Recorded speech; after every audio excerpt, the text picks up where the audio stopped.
유퀴즈에서 다양한 저의 인생 이야기를 들었다.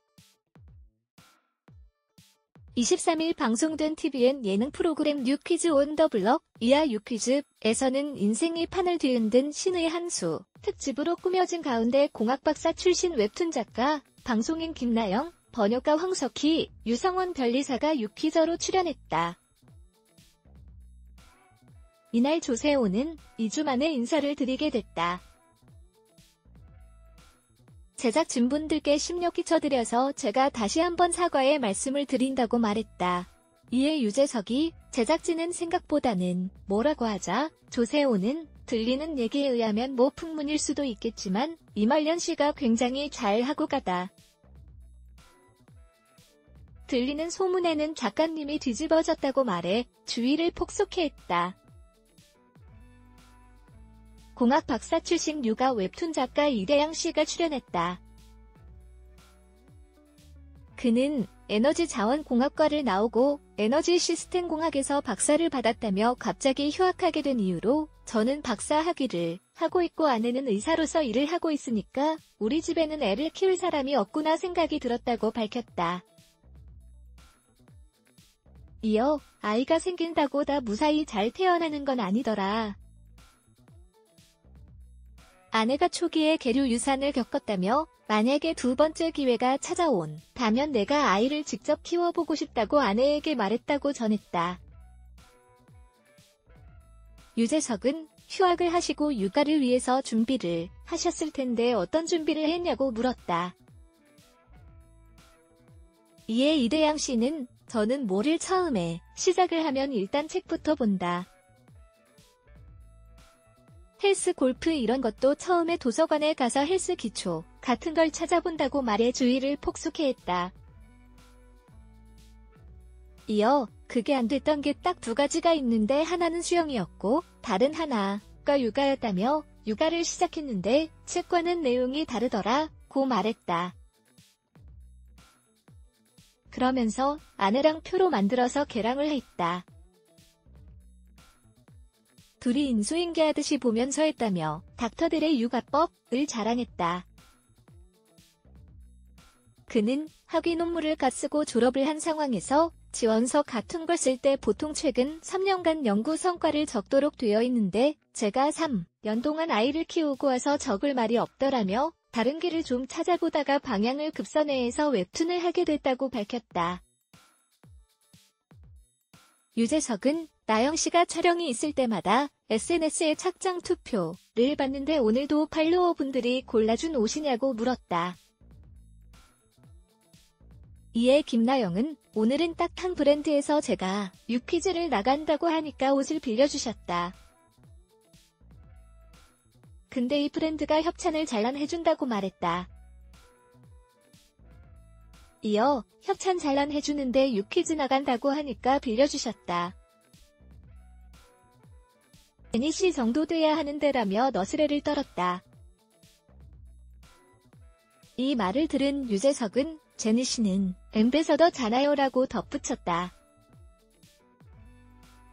김나영은 제가 방송을 하다 보니까 이렇게 하면 이때 재밌겠구나 이렇게 하다 보니까 그 캐릭터로 굳어졌다.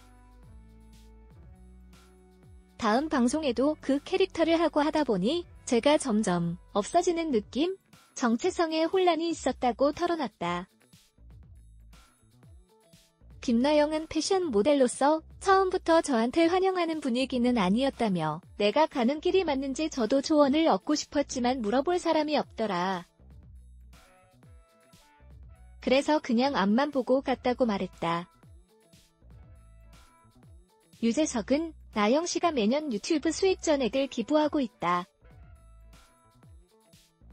5월 5천만 원 기부하고 12월에 1억 원을 기부했다며 물었다. 이에 김나영은 유튜브가 굉장히 잘 됐다. 그 수익이 생각보다 많이 생겨서 처음에는 저도 그게 고민이 되더라며 고민이 들던 찰나 기부한다고 바로 녹화를 해버렸다.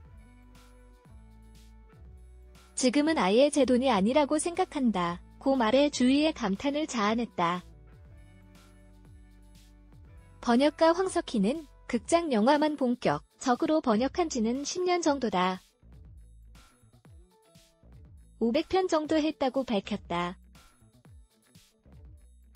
이어 영화 데드풀 번역에 대해 예고편이 공개되기 시작할 때 당연히 영화는 잘 나왔을 거라 생각을 하더라. 그리고 댓글이 전부 번역만 잘 되면 되었다고 말해 웃음을 자아냈다. 이어 제가 처음에 반응이 궁금해서 일반 시사를 관객들과 같이 봤다. 레딧이 세계 뜰 때쯤 웅성웅성하더라. 자막 사고인 줄 아시더라고 전했다.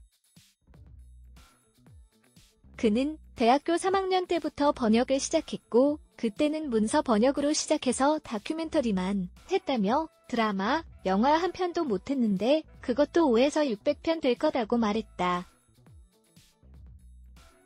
이어 영화계 모든 배급사에 전화를 했다며 제 필모 중에 드라마 뉴스룸이 있는데 그걸 좋게 보신 영화사 직원이 다음 영화 번역가로 절 추천했다고 덧붙였다. 오역을 대처하는 자세로 그는 예전에는 붙어 싸웠다며 지금은 그냥 다 인정을 한다.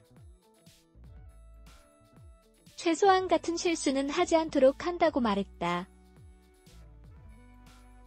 중국 상표 전쟁을 승리로 이끈 유성원 변리사는 보통 이 상표 브로커들이 직접 베껴서 똑같이 영업하는 경우도 있지만 대부분의 경우는 상표를 수백 개 수천 개씩 모아 상표를 판다고 밝혔다. 이어 브로커들이 한 상표를 등록하는데 20에서 30만 원인데 이거를 중국 진출이 절실한 한국 기업들한테 적게는 5억에서 많게는 10억에서 15억까지 판매하는 경우를 많이 봤다고 전했다. 그는 중국 상표법이 자국보호주의가 강하기 때문에 외국에서 알려진 상표를 보호하는 조항은 거의 없다고 말했다. 한편 TVN 예능 프로그램 뉴 퀴즈 온 더 블럭은 큰 자기 유재 석과 아기자기 조세호의 자기들 마음대로 떠나는 사람 여행이다. 매주 수요일 오후 8시 40분 방송된다. 박정수 스타투데이 개공기자, 사진 LTVN 방송 화면 캡처, 시매일경제NM, k.co.kr, 무단 전제 및 재배포 금지, 에두블락 테스트, Y.